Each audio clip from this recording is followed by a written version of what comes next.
So suddenly I saw the connection between mind, body and spirit. But then I was also actually intrigued by the fact that you could have two patients who had the same illness, saw the same doctor, got the same treatment, and had completely different outcomes. One could survive, one could die.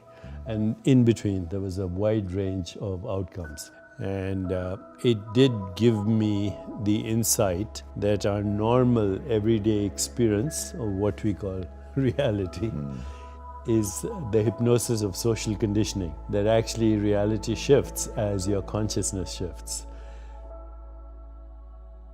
A correlation is not a causation, as we know. If the rooster crows in the morning and the sun rises at the same time, we don't assume that the rooster caused the sun to rise. Okay, but they are correlated. So your mind, your brain, and the physical world are correlated experiences in a deeper realm of existence, which is not in space or time. The purpose of all healers and ultimately of all physicians should be to alleviate suffering. Now, we've done a pretty good job with alleviating what we call suffering that occurs from acute illness. You break your leg, you get an orthopedic surgeon to fix it. You get pneumonia, you take an antibiotic. So we've done a good job on what we call the physicalist level for acute illness. But then there's something called chronic illness, diabetes type 2, inflammation, cancer, heart disease, autoimmune illness, accelerated aging, propensity to infections. And we haven't done a good job there because what we are realizing right now that only 5% of disease-related gene mutations are fully penetrant, which means they guarantee the disease. 95% of gene mutations that cause illness are related to lifestyle. Sleep, managing stress, and whether you meditate or not, you exercise or not, maybe you do yoga or not, breathing techniques, the quality of your emotions, nutrition, personal relationships, social interactions, environment, connection with nature influence your gene activity. We call it epigenetics. Let's say you got rid of all chronic illness and acute illness. Would humans still suffer? And the answer is yes, because unlike other species, we have something which is actually quite bizarre. It's called existential suffering. We wonder why we exist. We wonder why we get old and can we prevent that? We wonder why we get infirm and lose our memories as we get old. Can we prevent that? But we also are afraid of death. Okay. Can we prevent that? And the answer is biological death is based on a false premise, which is you are your biology and you are your body and you are a mind.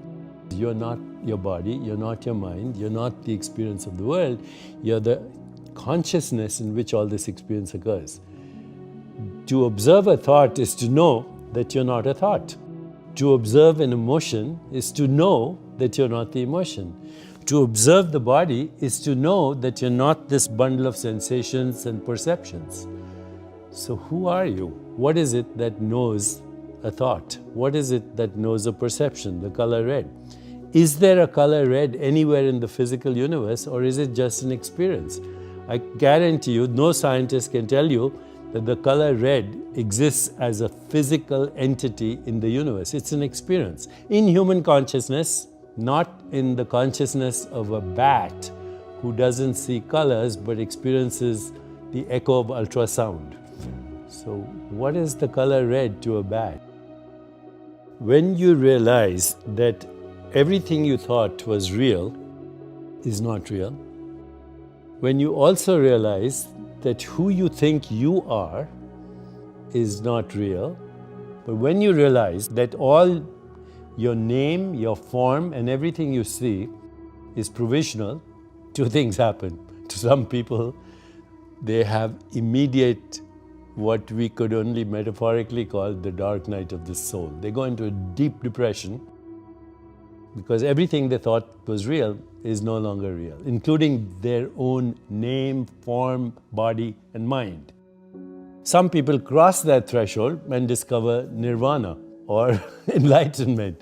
And you say, wow, I thought I was squeezed into the volume of a body in the span of a lifetime, but I'm a timeless being that can morph myself into any experience, including the human experience, which is amazing. But the human experience is also that which causes existential depression. So the causes of human suffering, since you brought it up, are brought up in Eastern wisdom traditions as number one, you suffer because you don't know who you are. You confuse yourself with your body-mind experience. Number two, you grasp and cling at experiences which are evanescent and transitory and dreamlike. You say, what happened to your childhood? It's over. What happened to yesterday? It's over. What happened to 5 minutes ago? It's over. What happens to these words? By the time you hear them, they don't exist. So, Wittgenstein, the German philosopher, said, we are asleep. Our life is a dream, but once in a while we wake up enough to know that we are dreaming. So what do you wake up to? When you cross this threshold, you wake up to your true self, which is not body or mind, but the awareness in which that experience is happening. So grasping and clinging at a dream is the second cause of human suffering. The third is being afraid of anything that's unpleasant, pain, abandonment, being treated by someone not respectfully. So that's, there's aversion to certain experiences. Third cause of suffering. Fourth is identifying, which is related to with your ego identity. And fifth is the fear of death. Now they're all connected. They're all the same fear. And they are not knowing who you are. This is the biggest question that humans or everybody should be asking. Who am I? What am I? Am I the changing experience of this body, which is a perceptual activity? Am I the experience of the changing mind? Or the changing personality, because you don't have the same personality when you were a kid, or maybe even 10 years ago. What is it at the basis of this? When you start that reflective self-inquiry, ask yourself, who am I? What do I want? What is my purpose? What am I grateful for? Go into the stillness of meditation, you have what wisdom traditions have called revelation, revealed truth. Now, that sounds very grand. I would say just call it insight. Meditation, mindfulness, awareness of body, awareness of mind, awareness of mental space, awareness of the web of relationship, awareness with that which we call the universe. It leads you ultimately to the awareness of awareness. And when you discover that, that's nirvana. Is there anything behind consciousness? No. Now, everyday experience is modified consciousness. So right now what we're experiencing is what we call the waking state of consciousness. Okay. What do you mean by that? The awareness that I'm aware? No, the awareness that is experiencing a physical body and a physical world with eyes open is called waking state of consciousness. Okay. So awareness is modifying itself every time you open your eyes into this experience, right? And you call it the physical world. Now, if you close your eyes, you have another state of consciousness where you don't actually experience the physical world. You experience sensations, images, thoughts, emotions, stories. It's like a dream. As soon as you close your eyes, you're experiencing, you might call it daydreaming, but there's no difference between a daydream and what you dream at night. The physical world has disappeared, there's only a mental world. Then you go deeper at night, even the mental world disappears in what we call deep sleep. Now that is the highest intelligence, by the way, because in deep sleep, there's unconscious processing going on, there's creativity going on, there are correlations being made, there are toxins being removed, there's a whole resetting of your memories and consolidation of that. So in deep sleep, even though there is no experience of a physical or a mental world, it's a very intelligent, highly correlated state in which unconscious processing is occurring. Get rid of the idea that the world is physical. What we call of the world as physical, even your physical body, is a perceptual activity. And that perceptual activity for you and me is a human perceptual activity. through human consciousness, not through bat consciousness, not through mosquito consciousness, not through plant consciousness. Go beyond that.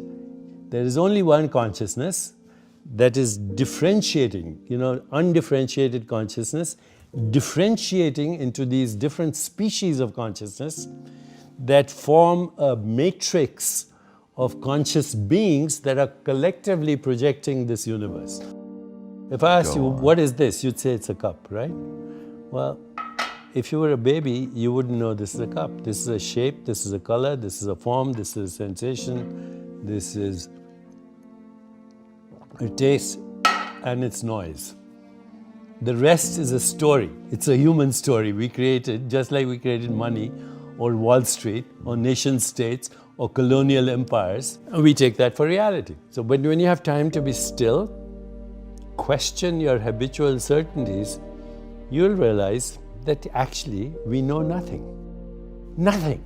Everything we know is made up. It's a human construct, and once we are embedded in that human construct, we call it reality. We don't question what is the source of this experience. So taking retreats, practicing mindful awareness of body, of mind, of mental space, of the web of relationship, the mystery of existence, it takes you slowly deeper to your true self. As Rumi said, God's language is silence, everything else is poor translation.